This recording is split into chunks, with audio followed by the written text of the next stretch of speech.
It's funny. I just got back from Mexico, and oh my god, I call it I call it hell because if you're there's a pedestrian, which is the bridge where people that don't drive, which I drove only twice in my lifetime over there, and you'll get your shit taken quick or killed. Plus, if there's a shootout, you ain't got nowhere to go. I mean, you're stuck in your car. If you're on foot, you can run anywhere and hide. But beside the point, I was walking back, and this didn't start until Trump got reelected. And when he said that he was going to designate cartel as a terrorist organization, so the violence ramped up against Americans and everybody like twofold. Pissed them off. So what I started seeing is they used to have no soldiers like going back across the bridge to the United States, but now they do, and they're like searching cars and all kinds of stuff. I'm trying not to cuss, but what was I gonna say? Oh, I was walking and they said I forgot what they call them in Spanish, but they're like it's pretty much like a popsicle. Well, not a popsicle, but what do you call them things like icy pop or them like long tube things? And there's a guy walking around with a cart, selling them, on the street. I mean, there's like a ton of people trying to like beg for money on the street.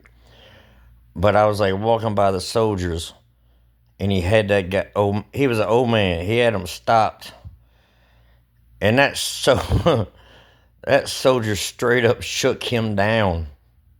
Shook him down. That's how corrupt it is. I looked over, and that old man had to hand over some money to that guy, that soldier. He was handing over some pesos to that motherfucker. I was like, dude, don't tell me you're going to shake this old man down for some money just for operating on the street. I was like, man, y'all are wrong. And then, well, that other day, I don't know, earlier in the week when I got hit by that truck, I told the border patrol because they got border patrol like right at the Rio Grande, right at the line between the border between Mexico and U.S. I said, dude, man, I said I just got hit and ran by a truck. I was like, anything y'all can do about that? And like, nope, that's another country, dude. It was like we can't do nothing.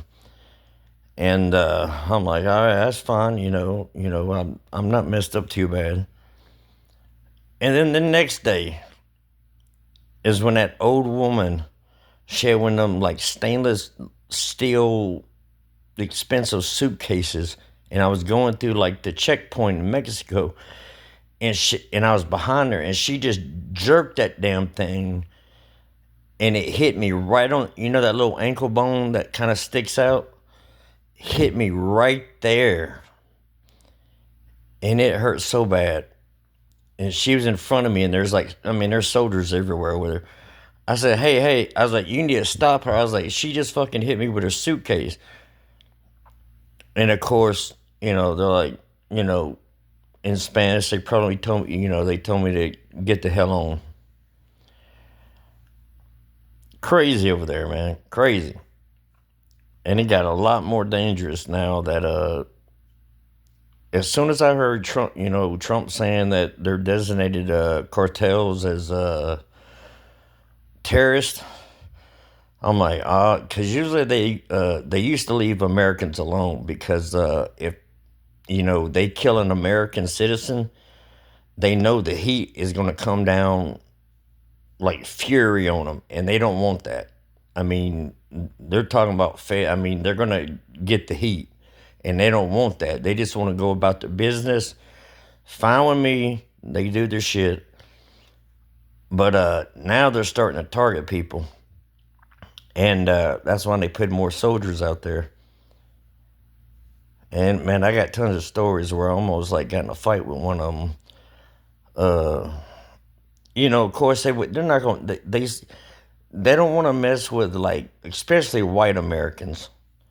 They don't want to mess with you because they know if they mess you up, you know the federal government's going to come down and crack down, and and they don't want that. They don't want like an international incident or whatever.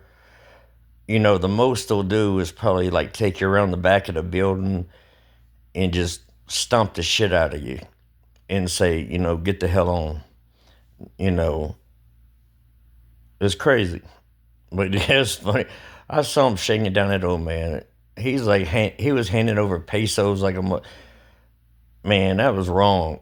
That was wrong for that soldier to do that to that dude. I was about to stop and say something. I was like, man, why are you shaking him down? But man, before my wife took me over there, because she knows I get in trouble over there. She knows I run my mouth. I don't care because I'm pretty much a lot. Everybody knows me over there. I go about every day, so everybody knows me. So nobody messes with me. So I run my mouth a lot. But couple of times, I almost got in a fight with soldiers and shit. And today, when she took me over there, before she took me, she said, "Okay." I was like, "I'll take you over." She's like, "But you gotta promise me one thing." She said, "Behave yourself. Don't run your mouth." I'm like, "What are you talking about?" She said, "Well, you said you almost got put in jail one time because you almost got in a fight with that soldier." I'm like, "Oh, okay." I was like, "Yeah, okay." I was like, "Depends."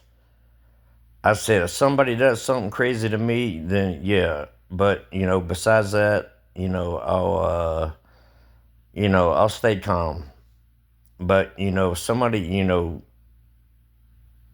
talk smack or whatever, you know, then it's on." I mean, because over there, I mean, you can pretty much in front of like soldiers and everything, and you can pretty much beat the hell out of somebody.